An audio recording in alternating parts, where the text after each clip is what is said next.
ചന്ദന കള്ളക്കടത്ത് പ്രധാന പ്രതി അറസ്റ്റിൽ.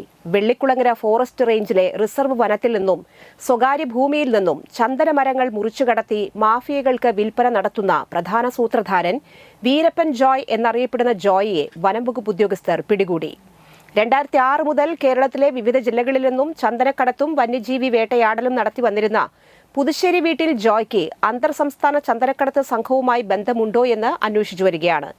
വെള്ളിക്കുളങ്ങര റേഞ്ചിൽ മാത്രം 20ഓളം കേസുകളുണ്ടെന്ന് range forest officer KS Shinoj അറിയിച്ചു. വനം വകുപ്പിന്റെ പിടിയിൽപ്പെടാതിരിക്കാനായി ഒളിവിൽ കഴിഞ്ഞു വന്നിരുന്ന ജോയിയെ വെള്ളിക്കുളങ്ങര റേഞ്ചിലെ range forest officer KS Shinoj, deputy range forest officer PA Anoop, section forest officer Rajesh George, beat forest ഓഫീസർമാരായ KS Dibu, VU Vitha, PS Sanu, forest driver TK Abhilash എന്നിവർ ചേർന്നാണ് പിടികൂടിയത്. ഈ കേസിലെ മറ്റൊരു പ്രതിയായ വിഷ്ണുവിനെ മുൻപ് പിടികൂടിയിട്ടുണ്ട്.